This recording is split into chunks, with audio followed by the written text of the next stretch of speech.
కానీ ఏం చేశాడంటే దేవుడు అతన్ని కనికరించాడు. దేవునికి మహిమ కలుగును గాక. ఆ దేవుని యొక్క కనికరం ద్వారా ఆ రోగం నుండి అతను విడుదల పొందాడు. అసలు మరి ఈ రోగాలు ఎందుకు వస్తాయి వాక్యపరంగా ఇప్పుడు మనం చూద్దాం. మొట్టమొదటిగా కొన్ని రోగాలు, కొన్ని వ్యాధులు ఎందుకు వస్తాయంటే దేవుని మహిమ పరచడం కొరకు వస్తాయట. దేవుని నామాన్ని మహిమ పరచడం కొరకు కొన్ని రోగాలు, కొన్ని వ్యాధులు వస్తాయట. చూడండి, యోహాను సువార్త 11వ అధ్యాయము 4వ వచనం. యోహాను సువార్త 11వ అధ్యాయము 4వ వచనం చదవండి ఒకసారి.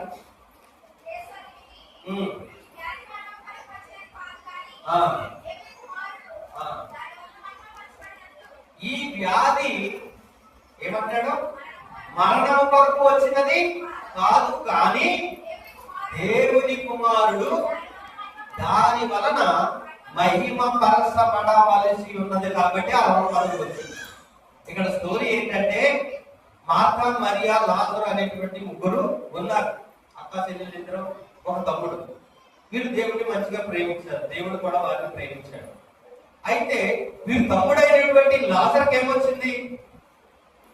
ఒక వ్యాధి వచ్చింది, ఒక రోగం వచ్చింది. మరి దేవుని చేత ప్రేమింపబడిన వారే కదా, వీరు కూడా దేవుని బహుగా ప్రేమించినటువంటి వారే కదా. మరి అయితే ఏమొచ్చింది? లాజరుకి వ్యాధి వచ్చింది. ఈ విషయాన్ని తన అక్క యేసు ప్రభు వారికి కూడా కౌలు పంపించింది. అయ్యా, నువ్వు బహుగా ప్రేమించిన నా తమ్ముడైనటువంటి లాజరు రోగి అయి ఉన్నాడు అని యేసు ప్రభు దగ్గరికి కౌలు పంపించింది. అయితే యేసు ప్రభు వారు ఏం చేశారంటే రాలేదు. కబురు పంపించిన వెంటనే, ఆ కబురు విన్న వెంటనే యేసు ప్రభు వారు అతని దగ్గరికి రాలేదు. 2 దినాలు తడవ చేశాడు. మీరు కిందకల్లా చదువుకుంటే అంటే మీకు ఆ విషయాలన్నీ అక్కడ మామూలుగా చెప్పేస్తాము. 2 దినాలు తడవ చేశాడంటే వెళ్ళలేదు, ఉన్న చోటనే ఉండిపోయాడు ఆయన. ఆ 2 దినాల తర్వాత యేసు ప్రభు వారు అంటాడు శిష్యులతోటి, ప్రియులారా, మన సహోదరుడైనటువంటి లాజరు నిద్రించుతున్నాడు, మనం అతన్ని లేపడానికి వెళ్ళవలసినటువంటి వారమై ఉన్నాము అని అన్నాడు. అప్పుడు ఎలాంటారు? నిద్రిస్తే వాళ్ళు ఏమనుకుంటారు? శిష్యులు తెలియదు కదా, ఆ పరిజ్ఞానం వాళ్ళు ఉండదు. అందుకనే ఎంతకాలం నేను మీతో ఉందని అంటాడు ఆయన. ఎంతకాలం నేను మిమ్మల్ని సహించును అంటున్నాడు ఆయన. గ్రహించుకునే ఆ సామర్థ్యం తక్కువ వీరికి. ఆయన దేని గురించి చెప్పడం వీరికి అర్థం కావట్లే. ఏమనుకుంటున్నారు? ఆయన చనిపోయాడని ఏసై చెప్తాడు. అంటే చనిపోయిన వారిని క్రైస్తవులు చచ్చిపోయాడని చెప్తారా? అమ్మ ఏమని చెప్తారు? మన పరిభాషలో చనిపోయిన వారు మన సాగు లేదు. మనిషికి అంటే దేవుడి నమ్మిన ప్రతి ఒక్కరికి సాగు లేదు. జీవాన్ని, మరణాన్ని, పునరుత్థానాన్ని కూడా నేనే నా ఎందుకు విశ్వాసం ఉంచుకోండి అన్నిటికీ చనిపోడు. అది అక్కడే మీకు యోహాను 11:25-27 ఉంటారు. నా ఎందుకు విశ్వాసం ఉంచిన వాడు ఎన్నటికీ చనిపోడు. ఒకవేళ నా ఎందుకు విశ్వాసం ఉంచి చనిపోయినను అతను తిరిగి మళ్ళా బ్రతుకుతాడు. దేవునికి మహిమ కలుగునుగా. కాబట్టి క్రైస్తవులు చనిపోయారనేటువంటి పదాన్ని ఉపయోగించరు. ఏమని ఉపయోగిస్తారు? వాళ్ళు నిద్రించారు అని చెప్తారు. అంటే నిద్ర అంటే విశ్రాంతి. అది ఒక శాశ్వతమైనటువంటి నిద్ర. ఎప్పటి వరకు? ఆదాము కాలం నుంచి ఎప్పటి వరకు అనేక మంది నిద్రించారు. ఆ నిద్ర శాశ్వతమైనటువంటి నిద్ర అన్నమాట. ఇది రాత్రి పడుతుంది వెంటనే అది మళ్ళా లేస్తాం తెల్లారిన వెంటనే. ఈ తాత్కాలికమైన నిద్ర, శాశ్వతమైనటువంటి నిద్ర. ఈ రెండింటికి ఒకటే పదం ఉపయోగిస్తాము. క్రైస్తవులమైనటువంటి మనము ఏమంటామంటే నిద్రించుకుందాము అన్నటువంటి మాట ఉపయోగం. అదే మాటను యేసుక్రీస్తు ప్రభువారు తన శిష్యులతో అంటాడు, లాజరు నిద్రించుకున్నారు, మనం అక్కడికి వెళ్ళాలి అని చెప్తే ఏమంటారు? శిష్యులు ఏమన్నారు? అక్కడ అంటారు, ఆ మాట చూడండి, ఏమంటారు? ఆయన నిద్రిస్తే కనుక మనము నిద్రిస్తే మనం ఎంత లేస్తాడన్నారు. ఒకవేళ లాజరు కనుక నిద్రిస్తే మనం వెళ్తే లేస్తాడు. అసలు ఏమనుకుంటారు? అలసట వల్ల, లేకపోతే నిద్ర ఉన్నవాడు పడుకోవడం వల్ల వచ్చినటువంటి నిద్ర అనుకుంటున్నారు వాళ్ళు. అప్పుడు ఏసై మళ్ళీ అంటాడు. అప్పుడు ఏమన్నాడు తెలుసా? లాజరు చనిపోయాడని చెప్తాడు. వీళ్ళకి అర్థం అవ్వలేదన్నా ఆ భాష ఉపయోగించాడు. వాళ్ళు చనిపోయాడు అని చెప్పవలసిన పరిస్థితి అక్కడ వచ్చింది. వీళ్ళకి అర్థం అవ్వలేదు కాబట్టి. కొంతమందికి నిద్రించాలంటే కొంతమంది అర్థం అవ్వకపోతే ఏమని చెప్తారు? వల్ల చూడని చెప్తారు. అలాగే యేసు ప్రభువు కూడా శిష్యులతో చనిపోయాడు అని చెప్తారు. దేవునికి మహిమ కలుగునుగా. హల్లెలూయా. అలా అన్నప్పుడు తామగారు అంటారు, చనిపోయేవాడితో పాటు మనం కూడా చనిపోతాం పదండి వెళ్దాం, మనం కూడా చచ్చిపోతాం పదండి అంటారు రామగారు. మనం కూడా చచ్చిపోతాకి వెళ్ళాలంటారు. అయితే యేసు ప్రభు అని అంటున్నారు, అక్కడ లాజరు రోగి అయి చనిపోయినప్పుడు యేసు ప్రభు వల్ల ఆ రోగం లాజర్కి ఎందుకు వచ్చిందని చెప్తున్నాడు. కొన్ని రోగాలు చనిపోయినటువంటి విధంగా మనం చేస్తాయి, కానీ అందరికి అలాగ అవుతుందని మనం అనుకోకూడదు. ఆ రోగం ద్వారా ఏమవటానికి ఆ రోగం వచ్చింది లాజరుకి? ఏమవటానికి వచ్చింది? దేవుని కుమారుడైన యేసు క్రీస్తు ప్రభువు వారు ఏం పొందాలంట? మహిమ పరచబడాలి అనేటువంటి ఉద్దేశంతో ఆ రోగము లాజరుకు వచ్చింది. ఆ రోగం వచ్చి ఏమైపోయాడు? చనిపోయాడు. మరి యేసు ప్రభు వారికి మహిమ ఎలా వచ్చింది? యేసు ప్రభు వారు ఎలా మహిమపరచబడ్డాడు? ఆ సిచ్యువేషన్ ద్వారా అన్న విషయాన్ని కనుక మనం పరిశీలన చేస్తే, చచ్చిపోయినటువంటి వారిని ఏం చేశారు? వాళ్ళు సమాధి చేశారు. ఏం చేశారు? చచ్చిపోయిన వారిని తీసుకెళ్లి సమాధి చేసేసారు. 2 రోజులు అయింది, అప్పటికి 4 దినాలు అయిపోయింది. ఇప్పుడు 4 దినాలు ఉన్నటువంటి బాడీ ఏమవుతుంది చెప్పండి? డీకంపోజ్ అయిపోతా అవుతా, కుళ్ళిపోతుందా? కుళ్ళిపోయి రక్తం మాసం కుళ్ళిపోతుంది. 4 దినాలు అయింది సమాధిలో పెట్టి. ఇప్పుడు యేసు ప్రభు వారు వెళ్ళారు. వెళ్ళి ఏం చేశాడు? లాజరు బయటికి రాన్న వెంటనే 4 దినాలు సమాధిలో చచ్చిపోయి సమాధిలో ఉన్నటువంటి లాజరు కాస్త ఏమైపోయాడు? చుట్టబడినటువంటి ఆ ప్రేత వస్త్రాలతో వచ్చి ఏం చేశాడు? బయట నిలబెట్టాడు. దేవునికి మహిమ కలుగును గాక. హల్లెలూయా. ఇది చూసిన వారందరూ ఏం చేశారు చెప్పండి? ఇది చూసిన వారు, అక్కడికి వచ్చిన వారు, ఆ సిచ్యువేషన్ చూసినటువంటి వారందరూ ఏం చేశారు? యేసు ప్రభువును చూసి భయపడ్డారు, ఆశ్చర్యపడ్డారు, దేవుణ్ణి మహిమపరిచారు. ఎందుకంటే ఇంతవరకు అలా జరిగినటువంటి సంఘటనలు ఎక్కడ కూడా లేవు. చనిపోయి 4 దినాలు సమాధిలో ఉన్నటువంటి వ్యక్తి పేరు పెట్టి పిలిచిన వెంటనే బయటికి వచ్చినటువంటి సిచ్యువేషన్ కానీ ఆ యొక్క సంఘటనలు కానీ ఎక్కడా లేవు. కాబట్టి అక్కడ ఉన్నటువంటి ప్రజలందరూ కూడా ఆశ్చర్యపడ్డారు. యేసు ప్రభు యందు నమ్మిక ఉంచారు, యేసు ప్రభు యందు విశ్వాసం ఉంచారు. ఈయన దేవుని కుమారుడని కొంతమంది తెలుసుకున్నారు, ఆయన వెంబడించారు. ఆయన ఎక్కడికి వెళ్తే అక్కడికి వారు వెళ్ళారు. కారణం ఏంటి? ఆయన నామము మహిమపరచబడింది. దేవునికి హల్లెలూయా. శిష్యులు కూడా, వారు కూడా నమ్మలేకపోయేవారు. యేసు ప్రభు చేసేదాన్ని బట్టి ఈయన దేవుడు, దేవుని కుమారుడని శిష్యులు కూడా నమ్మలేకపోయేవారు. వాళ్ళు ఏం చేస్తా ఉంటారు? అడిగారు అక్కడికి యేసు ప్రభు వారు, ఏమనుకుంటున్నారు నన్ను కూర్చి ప్రజలని? శిష్యులు అడిగితే ఏమన్నారు వాళ్ళు? కొంతమంది ఆ ప్రవక్తని, కొంతమంది ఇర్మియా అని, కొంతమంది చనిపోయిన బాప్తిస్మం ఇచ్చే యోహానని అనుకుంటున్నారు కానీ ఆయన దేవుడిగా, దేవుని కుమారుడిగా వారు ఎవరు కూడా గ్రహించలేనటువంటి పరిస్థితులు వస్తా ఉన్నాయి. వీరు ఆ గ్రహింపులోకి రావాలి అంటే వారి ముందు ఏం జరగాలి? ఒక అద్భుత కార్యాలు జరగాలి, ఆశ్చర్య కార్యాలు జరగాలి. ఆ అద్భుత కార్యము, ఆశ్చర్య కార్యమే ఈ లాజరు సమాధి వద్ద జరిగింది. దేవునికి మహిమ కలుగును గాక. అప్పుడు ఏం చేశారు? ప్రజలందరూ యేసు ప్రభువును విశ్వసించారు. వారి శిష్యులు కూడా అసలు ఆ కార్యం అలా జరగడానికి కారణం ఎందుకంటే వీరు నమ్మాలని మొదట యేసు ప్రభు వారు చనిపోయేదాకా వెళ్ళకుండా ఉండడానికి కారణం ఏంటి? నాతో ఉన్న వీరికే ఆ గ్రహింపు లేదు, నన్ను విశ్వసించలేకపోతున్నారు, నన్ను నమ్మలేకపోతున్నారు, నేను దేవుని కుమారుడని నాకు అసాధ్యమైనది ఏది లేదని మీరు తెలుసుకోలేకపోతున్నారు. కాబట్టి ముందు మీరు తెలుసుకోవాలి ఆ కార్యం ద్వారా. వీరి కోసం ఆయన 2 దినాలు వెళ్ళకుండా ఆలస్యం చేశారు, చనిపోయాడు, సమాధి కూడా చేసేశారు. దేవునికి మహిమ కలుగును గాక. హల్లెలూయా. అలాగే దేవుని యొక్క కుమారుడైన యేసు ప్రభు వారు నామం మహిమపరచబడటానికి కొన్ని రోగాలు వస్తూ ఉంటాయి. మన విషయంలో ఇప్పటికీ కూడా అదే జరుగుతూ ఉంటుంది. మనం విశ్వసించినట్లయితే, గ్రహించుకున్నట్లయితే తెలుస్తుంది. కొంతమందికి ప్రార్థన చేసిన వెంటనే ఆ రోగం పోతా ఉంటుంది, స్వస్థపరచబడతా ఉంటుంది. దానివల్ల ఎవరికి? దేవునికి మహిమ కలగాలని. కానీ దాన్ని కొంతమంది ఎలా ఉపయోగించుకుంటున్నారు? వారి స్వార్థాలను ఉపయోగించుకుంటారు అనమాట. దాన్ని ఏమంటారంటే స్వార్థ ప్రియులు అంటారు, అనురాగ రహితులు అంటారు. దేవునికి చెందవలసినటువంటి మహిమను వీళ్ళు దొంగిలిస్తున్నారు కొంతమంది సేవకులు.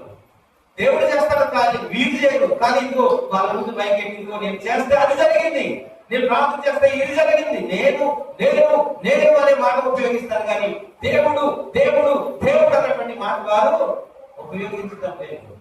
కాబట్టి ప్రియమైన దేవుని పిల్లలారా, కొన్ని వ్యాధులు, కొన్ని రోగాలు మనకు వస్తున్నాయంటే అది ఎందుకోసం వస్తున్నాయని వాక్యంలో మనం పరిశీలనగా చూసినట్లయితే ఎందుకోసం వస్తుందంటే దేవుని యొక్క కుమారుడైన యేసు క్రీస్తు ప్రభు వారు మహిమ పరచబడటానికి రోగం వచ్చిందన్న విషయాన్ని అక్కడ మనం చూస్తున్నాం. హల్లెలూయా.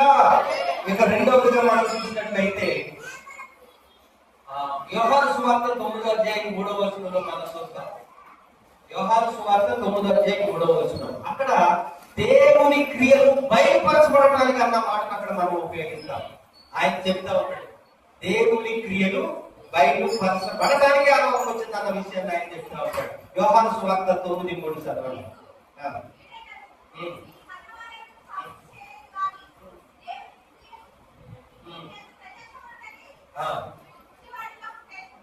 ఇక్కడ ఒక సంఘటన జరుగుతుంది. ఇక్కడ ఏంటి సంఘటన అంటే మనకు తెలుసు అందరికి, బత్తిమై. ఎవరు అతని పేరు?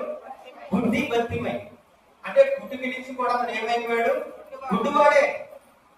గుడ్డివాడిగానే ఉన్నాడు, పెద్దోడయ్యాడు.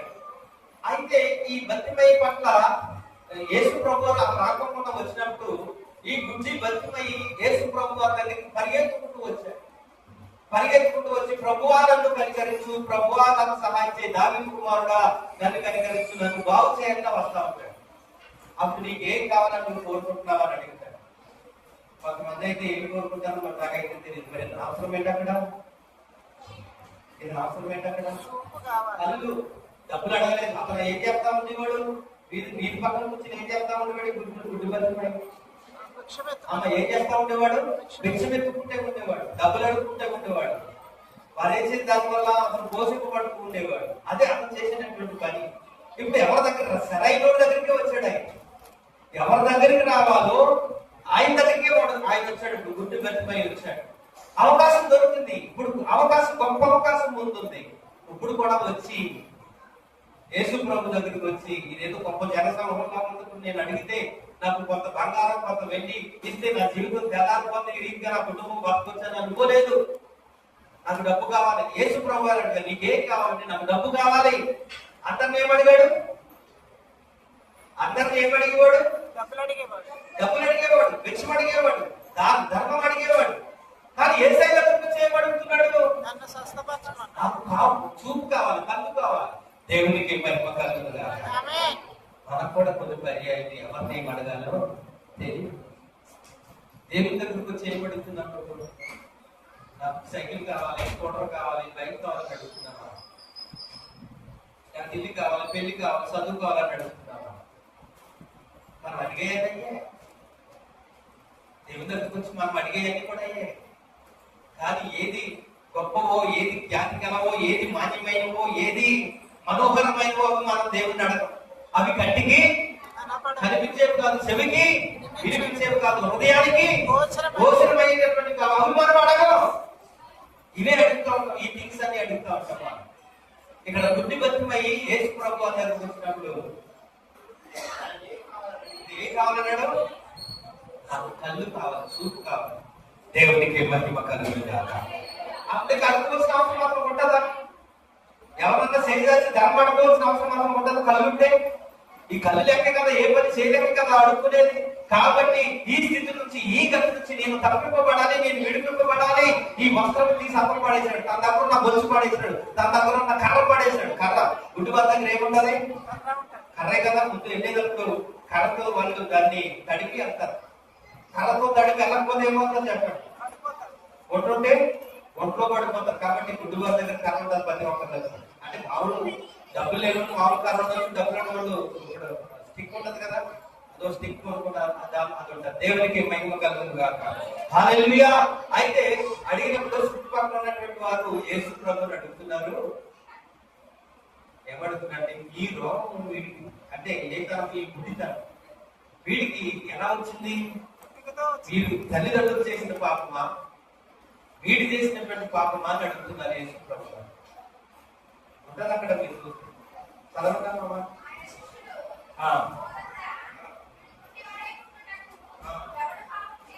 వీడు గుడ్డివాడై పుట్టడానికి ఎవరు కారణం? ఎవరు పాపం చేశారు? వీడి కన్న తల్లిదండ్రుల ఎవరు పాపం చేస్తే వీడు గుడ్డగా పుట్టాడు అన్న విషయాన్ని యేసు ప్రభు వారిని అడుగుతూ ఉన్నారు. అప్పుడు యేసు ప్రభువు అంటున్నటువంటి మాట ఏమంటాడో తెలుసా? వీడి కానీ వీడి తల్లిదండ్రులు కానీ చేసిన పాపం వల్ల కాదు వీడిలాగా ఉంటారు. వీడిలాగా పుట్టడానికి కారణం ఏంటంట? దేవుని క్రియలు వీడి ఎడల ప్రత్యక్షపరచబడడానికే వీడు గుడ్డివాడిగా పుట్టాడు. హల్లెలూయా, హల్లెలూయా. ఎందుకు? దేవుని క్రియలు వీడి ఎడల ప్రత్యక్షపరచబడడానికంటే అక్కడ జరగాలి, ఆ అద్భుతం జరగాలి, ఆ ఆశ్చర్య కార్యం జరగాలి. ఆ గుడ్డివాడు ఏం పొందుకోవాలి? కళ్ళు పొందుకోవాలి, చూపు పొందుకోవాలి. అప్పుడు చూసినటువంటి ప్రజలందరూ ఏమవ్వాలి? యేసు ప్రభునందు విశ్వాసం ఉంచాలి, ఆయన నమ్మాలి. ఈయన మెస్సయ్య, దేవుని కుమారుడు, ఈ లోకానికి వచ్చిన రక్షకుడు, ఈయనే మనల్ని రక్షించేవాడని ప్రతి ఒక్కరు తెలుసుకోవాలి. కాబట్టి దేవుని క్రియలు ప్రత్యక్షపరచబడటానికి వీడు ఏమయ్యాడంట? గుడ్డివాడిగా పుట్టాడు. దేవునికి మహిమ కలుగును గాక. హల్లెలూయా. వెంటనే అతను చూపు పొందుకోమన్నాడు, చూపు పొందుకున్నాడు. దేవుని క్రియలు అక్కడ ప్రత్యక్షపరచబడ్డాయి. అందరూ చూశారు, ఆశ్చర్యపోయారు. అద్భుతం. ఎవరన్నా కుటుంబంతో కళ్ళు లేని వాళ్ళకి ఎవరన్నా కళ్ళు ఇవ్వగలుగుతారండి? ఇప్పటికైనా ఉంటారా? అందుకనే మొదటి సర్జన్, మొదటి ఆపరేషన్ చేసేవాడు, మొదటి హార్ట్ ఆపరేషన్ అన్ని మొట్టమొదటి అన్ని కూడా దేవుడే. ఆయన బట్టి మనం అన్ని చేయగలుగుతున్నాం. అది అది పెట్టరు ఎవరు కూడా. నేనే అంటారు దేవునికి మొట్టమొదటిగా అన్నిటికీ కారణం ఆయన. అందుకని నేను మొదటి వాడను కూడా దేవునికి మహిమ కలుగును గాక. హల్లెలూయా. అక్కడ ఎప్పుడైతే పుట్టుకతో కళ్ళు లేనటువంటి వాడు కళ్ళు పొందుకున్నారో, చూపు పొందుకున్నారో, వెంటనే అక్కడున్న వాళ్ళంతా కూడా ఆశ్చర్యపడ్డారు. అంతనే యేసు ప్రభువునందు విశ్వాసం ఉంచారు. అందుకనే ఈ దినాల్లో ఇంత టెక్నాలజీ ఉన్నా, ఇంత ఇంటర్నెట్ ఉన్నా, ఇన్ని సోషల్ మీడియా ఉన్నా, ఒక సేవకుడు గొప్పవాడిగా మార్చబడాలి, అతను చేస్తున్నటువంటి పరిచర్య ప్రజల్లోకి వెళ్ళాలంటే మినిమం ఎంతకాలం పడుతుంది? అట్లీస్ట్ ఒక 10 సంవత్సరాలైనా, లేకపోతే ఒక 15 సంవత్సరాలైనా మొత్తం రీచ్ అవడానికి 15 సంవత్సరాలు అయినా టైం పడుతుంది. కానీ ఆ దినాల్లో యేసు ప్రభువు చేసిన పరిచర్య ఎంతకాలం అండి? 3.5 సంవత్సరాల్లో ఆయన కీర్తి దేశ దేశాలంతా కూడా వ్యాపించింది. కారణం ఏంటి? ఎలా వెళ్ళింది? ఆ దినాల్లో ఇంటర్నెట్ లేదే, ఆ దినాల్లో మీడియా లేదే, ఆ దినాల్లో న్యూస్ పేపర్ లేవే, పేపర్లు లేవే, ఏమి లేవు కదా. దేశ దేశానికి ఆయన కీర్తి ఎలా వెళ్ళింది? దేవునికి మహిమ కలుగును గాక. ఆయన చేసిన అద్భుత కార్యం, ఆయన చేసిన ఆశ్చర్య కార్యం, ఇవే దేవుని క్రియలు. బైబిల్ ప్రత్యక్షపరచబడటానికి కొన్ని విధాలుగా దేవుడు కొంతమందిని ఉపయోగించుకుంటా ఉన్నాడు. ఈ గుడ్డివాడు అవడానికి కారణం దేవుని క్రియలు ప్రత్యక్షపరచబడాలని. దేవునికి మహిమ కలుగును గాక. మూడవది కూడా మనం చూడండి. మూడవ విషయాన్ని కూడా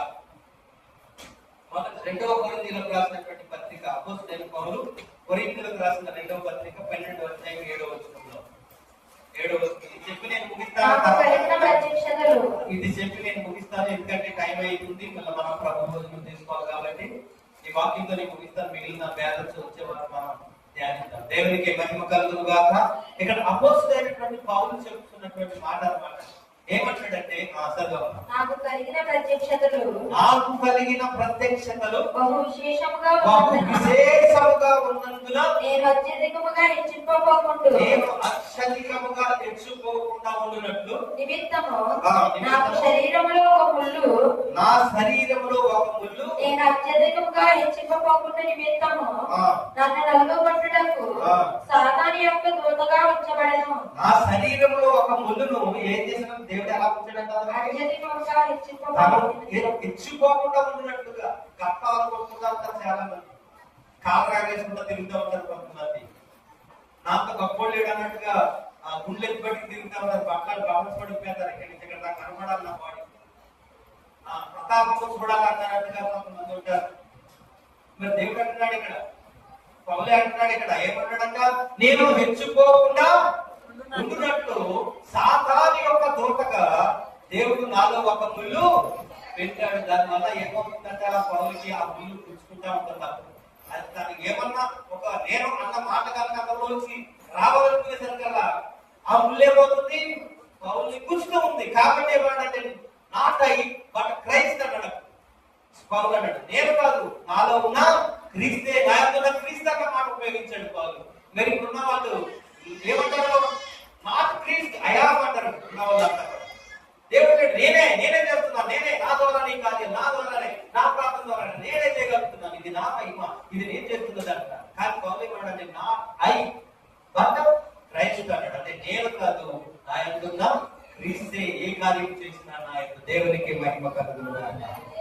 వ్యక్తిని పౌలు ఏం చేశాడంటే ఈ కొరింథీ పత్రికలో ఉంటుంది, మధ్య ఆకాశానికి వెళ్తాడు, మూడో ఆకాశానికి వెళ్తాడు. ఆ వెళ్ళిన వ్యక్తిని ఏమనుకోవడం చెప్పుకోలేదు అతను. పౌలు చెప్పలేదు. పరదేశకు వెళ్ళిన వ్యక్తిని ఏమనుకోవడం చెప్పుకోలేదు. ఈ దినాలు ఏమి రాకపోయినా అన్ని నాకు వచ్చినాయి అంటారు. ఏమి రాకపోయినా సరే అన్ని నాకు వచ్చినాయి. ఎక్కడికి వెళ్ళిపోయినా అక్కడికి వెళ్ళిపోయారు, పర్లోకం వెళ్ళిపోయి తిరిగి వచ్చి హేరాత్మకం చేశారంటారు కొంతమంది. పర్లోకం వెళ్ళి తిరిగి వచ్చేటట్టు కదా ఎవరు టూరిస్ట్ ప్లేసా, కొడైకెనాల్ లేకపోతే ఊటియా లేకపోతే గోవా తిరిగి వచ్చేయడానికి. వన్స్ అపాన్ ఎ టైం అక్కడికి వెళ్ళాలంటే అక్కడే ఉండాలంటే రావడానికి లేదు. మరి ఎందుకు చెప్తున్నారు? వారి స్వకానంద కొరకు, వారి స్వమహిమ కొరకు వారు ఇటువంటివన్నీ వ్యాసాలు వేసుకుంటూ చెబుతూ ఉన్నారు. నిర్భాగం వెళ్ళాను అంతా తిరిగి వచ్చాయి. అక్కడ ఇల్లులు ఉంటాయి, ఆ ఇల్లు ఉంటాయి. నిజంగా ఇల్లులు ఉంటాయి అక్కడ, అమ్మ ఇల్లు ఉంటాయి. మరి అన్ని మీరు గ్రహింపున్న వాళ్ళు, వాక్య పరిజ్ఞానం ఉన్న వాళ్ళు గ్రహిస్తారు మీరు చెప్పేది ఎక్కువ. అది లేకపోతే అయ్యో ఇల్లులు ఉంటాయట, ఎంత పెద్దదో అక్కడ నాకు కూడా పెద్దవి కావాలి ఇలా అనుకుంటారు కొంతమంది. కాబట్టి ప్రియ దేవుని పిల్లలారా, కొంతమంది తెచ్చిపోతారు, హెచ్చింపులు కప్పలు పట్టుకుంటారు. ధనమున్నా, ధాన్యమున్నా, ఆస్తున్నా, ఐశ్వర్యం ఉన్న, బలమున్న కొంతమంది హెచ్చుకుపోతారు అనమాట. అంత గొప్ప లేడు, నా ముందు అందరు బలదురే నేనే అన్నట్టుగా గుడ్లు విరుచుకుని తిరిగేవాడు, చప్పలు సంచుకుని తిరిగేవాడు, తొంగ పట్టుకున్నా తిరిగేవాడు. ఉన్నారా లేదు తొంగ పట్టుకుని తిరిగేవాడు? ఉన్నారా లేదా ఇప్పటికైనా? ఫ్యాసిలిస్టులు ఎన్నండి అక్కడికి ఏదంటే ఆస్తులు అటు అన్నండి కడకాలంటే కొట్టుకుంటారు, గొడవ కొట్టుకుంటారు, వాళ్ళు కత్తులతో కూడా కొట్టుకుంటారు గొడవ. ఇలాగా వీళ్ళంతా హెచ్చిపోయేవారు. ఇటువంటి హెచ్చింపుతనాలు వచ్చేటటువంటి వారికి దేవుడు ఏం చేస్తాడంట? వారు హెచ్చిపోకుండా ఉన్నట్టుగా ఏం పెట్టడానికి వాళ్ళకి ఏదోటి పెడతాడు. అంతేందుకండి మనకి ఏ పాలు కనిపించాలో ఒకసారి, అంటే నేను విమర్శించడం లేదండి, ఒకసారి ప్రపంచ సువార్థికుడు అని పిలువబడినటువంటి వారు ఎవరైనా ఉన్నారంటే ఎవరండి? కేవలమే ఆయన వెలికి వెళ్తే దేశ దేశాల నుంచి ప్రధానులు వచ్చి కూర్చుంటేవారు అక్కడ. ఒకసారి కాలిపోలేమో మీటింగ్ పెడితే 8 లక్షల మంది ఇప్పటికీ రికార్డ్ అదే. అధికంటే ఎవరు కూడా బ్రేక్ చేయలేదు. కొన్ని లక్షల మంది, ఎన్ని లక్షల మంది నాకు ఆ సంఖ్య మర్చిపోయింది. అంత లక్షల మంది వచ్చినటువంటి సభ ఏదైనా ఉందంటే కేవలం సభే. బోయింగ్ 747 విమానం ఉన్నటువంటి వ్యక్తి ఎవరైనా ఉన్నారంటే అది కేవలమే. ప్రపంచాలన్నీ తిరిగి వచ్చిన వ్యక్తి ఎవరైనా ఉన్నారంటే అది కేవలమే. కానీ ఇది నన్న ప్రపంచంలో అందరికన్నా మొదటి జోకర్ ఎవరంటే అమ్మ ఎవరు? అది కేవలమే. జోకర్గా మాత్రమే ఉంటాయి కొన్ని ఈ హెచ్చుకులే, ఈ కప్పాలు పట్టుకునే కొన్ని. అతను ఏం చేశాడో ఏమో నాకైతే తెలియదు, అది దేవుడికి తెలుసు, ఆయనకి తెలుసు. ఒకప్పుడు ఆ విధంగా ఉన్నటువంటి వ్యక్తి ఈ దినాన జోకర్గా మనం అనుకోకూడదు విషయం. దానికి కారణాలు హెచ్చింపులు. కాబట్టి తను తాను హెచ్చించుకుని వాడు ఏమవుతాడండి? ఏమంటారు దేవుని వాక్యం? తను తాను హెచ్చించుకుని వాడు తగ్గింపబడతాడు, తను తాను తగ్గించుకుని వాడు హెచ్చింపబడతాడు. కాబట్టి ప్రియ దేవుని పిల్లలు మనం ఎలా ఉండాలి? హెచ్చించుకునే వారంగా ఉందామా? తగ్గించుకునే వారంగా ఉందామా? కొంతమంది ఎవరు నోట్లో ఏమవుతుందో తెలియదు, వాళ్ళకి ఇష్టం వచ్చినట్టుగా మాట్లాడతారు. సేవకుల్ని మాట్లాడేస్తారు, విశ్వాసాన్ని మాట్లాడేస్తారు, బూతులు మాట్లాడతారు. కొంతమంది ఎందుకు మాట్లాడతారు నాకు తెలియదు. అవన్నీ దేనికోసమే? ఈ తరమంతా దేనికోసప్పుడు ముళ్ళు రావడం కోసం. అది రాకుండా చూసుకోవాలి మనం. ఆ ముళ్ళు రాకుండా చూసుకోవాలి. ఆ ముళ్ళు వచ్చిన తర్వాత తీగలగడానికి ఎవరికి సాధ్యమయ్యే పని కాదు. అది ఒక దేవుని ద్వారానే. ఆ ముళ్ళే రాకుండా మనం చూసుకోవాలంటే మనం ఎలా జీవించాలంటే యేసు ప్రభువులా మనం జీవించాలి. ఎలా జీవించాలి? యేసు క్రీస్తు ప్రభు వల్ల మనం జీవించాలి. ఆయన ఎలా జీవించాడు? ఫిలిప్పీ పత్రిక 5వ అధ్యాయం 2వ అధ్యాయం 5వ వచనం నుంచి మనం చూస్తే, ఆ క్రీస్తు యేసునకు కలిగిన మనకు చదవకుండా నేను చెప్పాను టైం. క్రీస్తు యేసునకు కలిగిన ఈ మనసును ఎవరు కలిగి ఉండాలండి? మనము కలిగి ఉండాలి. ఆయన కలిగినటువంటి మనసు ఏంటో తెలుసా? ఆయన దేవాది దేవుడు అయింది, దేవునితో సమానంగా ఉండుట విడిచిపెట్టకూడని వాక్యమని ఎంచుకొని తను తాను రిక్తునిగా చేసుకొని దాసుని స్వరూపాన్ని దాల్చుకొని శిలువ మరణం పొందుతున్న వరకు విధేయత చూపించడం వరకే మన వరకు ఈ లోకానికి అయినా తగ్గించుకొని ఎవరినైనా ఎవరు సమీపించాలని తేజస్సు కలిగినటువంటి దేవుడు ఆయన దరిదాపులు కూడా ఎవరు వెళ్ళలేనటువంటి దేవుడు, చూడలేనటువంటి ఎవరు కూడా చూడలేనటువంటి దేవుడు. ఆయన ఏం చేశాడంట? తగ్గించుకున్నాడు. ఎంతగా తగ్గించుకున్నాడు అంటే దాసుని స్వరూపాన్ని దాచుకొని, రిక్తిగా చేసుకొని, సిలువ మరణం పొందినంతగా విధేయత చూపించడం కొరకు, నీ కొరకు నా కొరకు ప్రాణం పెట్టడం కొరకు అంత గొప్ప దేవుడు తను తాను తగ్గించుకుని ఈ లోకానికి వచ్చి అంత కష్టాలన్నీ, బాధలన్నీ, బాహ్య శిక్షలు ఆయన అనుభవిస్తే ఆయన బిడ్డలుగా పేరు పెట్టుకున్నటువంటి మనం ఏ రీతిగా జీవిస్తున్నాం? నోరు ఎలా ఉంటుంది? కొంతమందికి క్రియలు ఎలా ఉంటున్నాయి? ప్రవర్తన ఎలా ఉంటుంది? నడిపింపు ఎలా ఉంటుంది? ఎలా నడుస్తున్నావు? ఎలా మాట్లాడుతున్నావు? ఒకవేళ నువ్వు కనుక హెచ్చించుకుంటూ, ప్రగల్భాలు పలుకుతూ, దుర్భాషలాడుతూ, నిన్ను నాంత గొప్ప లేడు, నీ బలాన్ని బట్టో, నీ ధనాన్ని బట్టో, నీకున్నటువంటి ఆస్తులు బట్టో విర్రవీగుతూ ఉంటుంటే నీకు కలిగేది లాస్ట్కి ఏంటో తెలుసా? ముళ్ళు పెడతాను. ముళ్ళు ఎవరు తీయలేదు. నువ్వు కూడా ఎవరు ఏ వర్జుడు కూడా తీయలేదు. అది రాకుండా చూసుకోవాలంటే అపోజిట్ పౌలు చెప్పినట్టుగా మనకేమవ్వాలి? ప్రభు నేను కాదు, నా యందు నువ్వే, నా పట్ల ఏది చేసినా నువ్వే అని ఆయన మీద ఆధారపడి ఆయనలాగా మనం ఎప్పుడైతే జీవిస్తామో అప్పుడు మనం ఆరోగ్యంగా ఉంటాము, ఆశీర్వాదింపబడతాము, దీవెనకరంగా ఉంటాము. అటు కృప దేవాది దేవుడు మనందరికీ ఇచ్చునుగాక. ఎవరైనా పాస్టర్ గారు చెప్పబడిన యొక్క వాక్యం ఏమైతున్నాయి